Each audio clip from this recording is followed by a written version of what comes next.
Hello বন্ধুরা, good morning and welcome back to my channel. কেমন আছো তোমরা সবাই? আশা করছি তোমরা সকলেই বেশ ভালো আর সুস্থ রয়েছো, আর ঈশ্বরের কৃপায় তোমাদের ভালোবাসায় আমিও কিন্তু বেশ ভালো আর সুস্থ আছি।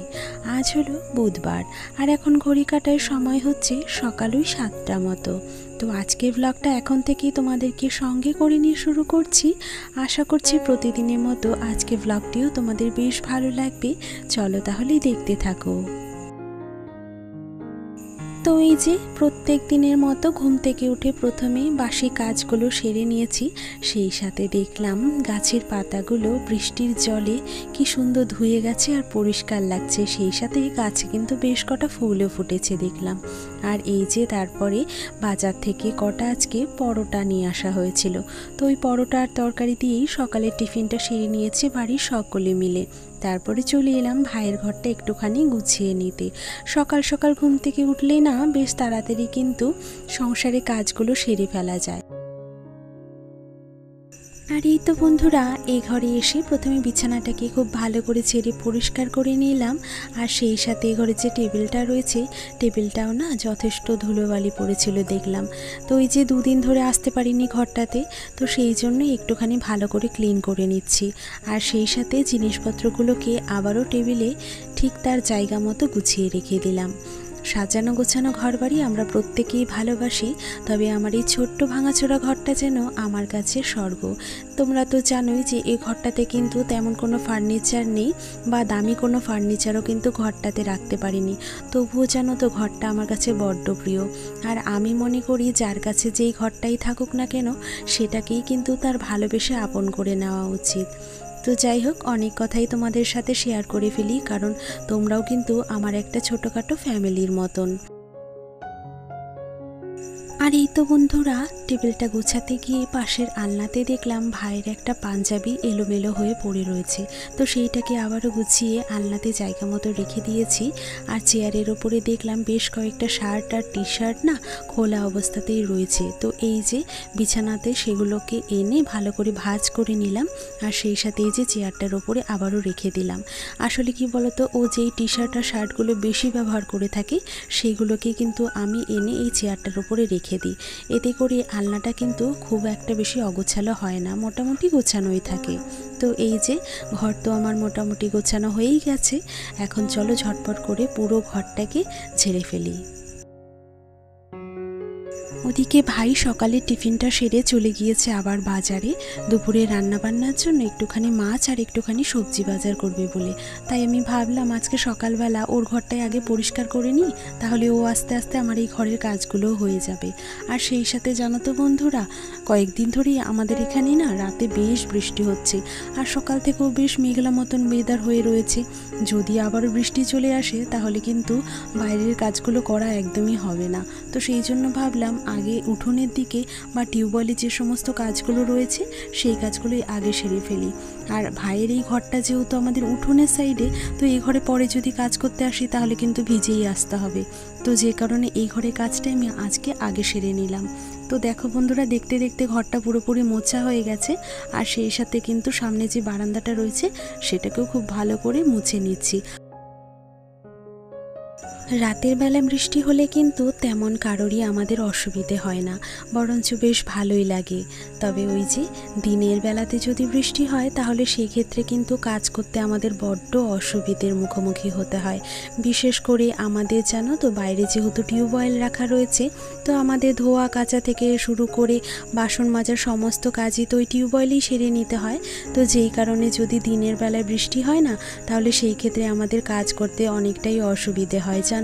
তো যেই কারণে আমি বৃষ্টিটা আসার আগেই সমস্ত কাজকর্ম সেরে নিচ্ছি। সকাল থেকেই বেশ মেঘলা ওয়েদার দেখছি, তো সেই কারণে আমার একটুখানি ভয় ভয় লাগছে। তো এই যে বন্ধুরা, পুরো ঘরটা গুছিয়ে নেওয়ার পরে এখন থেকে কতটা ভালো লাগছে সেটাই তোমাদের আরও একবার দেখিয়ে দিলাম। তো কেমন লাগছে ঘরটা গোছানোর পরে তোমরা কিন্তু অবশ্যই সেটা কমেন্টে জানিও।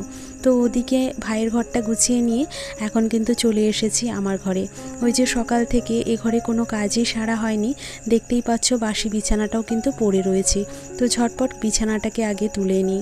আর আমার জানো তো অফিসের কাজও করতে হয়, তো সময় মতো আমাকে কিন্তু অফিসের কাজগুলো দেখে নিতে হবে, যে কারণে সকালের দিকটাতে আমার কিন্তু বেশ তাড়াই থাকে।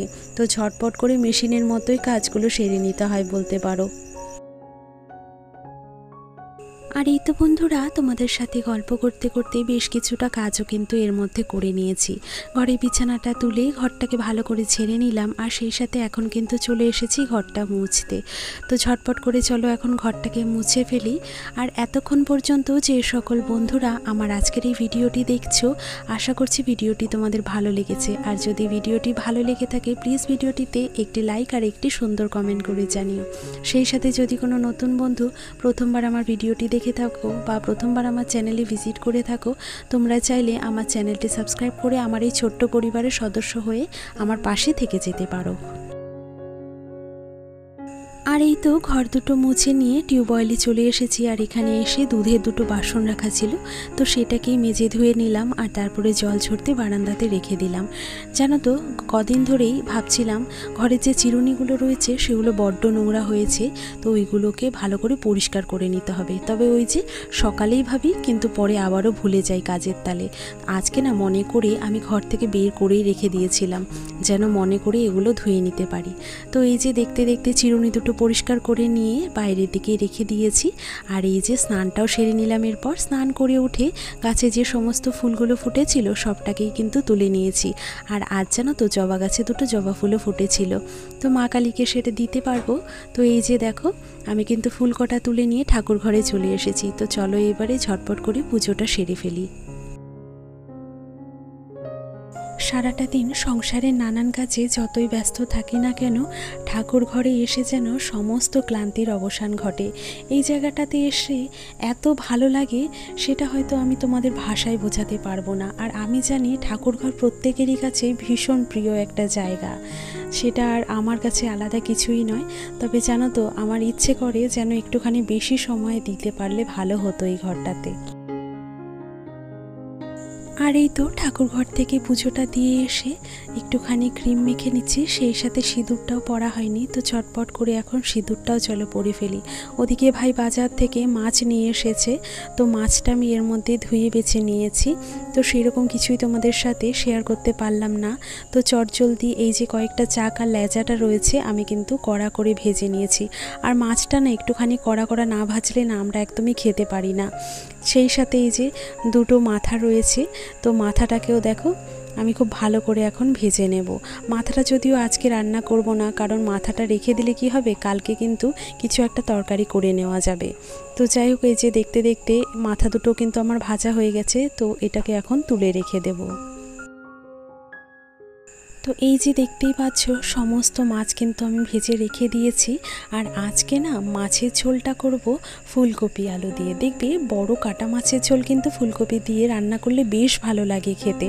তো যার জন্য আমি এই যে ডোমডোম করে আলুটা কেটে নিয়েছি। তো হলুদ লবণ দিয়ে প্রথমে আলুটাকে কড়া করে ভেজে নেব, সেই সাথে ওদিকে ফুলকপিটাও ভাপিয়ে রেখে দিয়েছি। তো আলু কটা নামিয়ে নিয়ে আমি কিন্তু ফুলকপিটাকেও ভাজতে দিয়ে দেবো। তবে শীতকালে ফুলকপি বলো বা বাঁধাকপি, এই সবজিগুলোর কিন্তু স্বাদ অন্যরকমই পাওয়া যায়।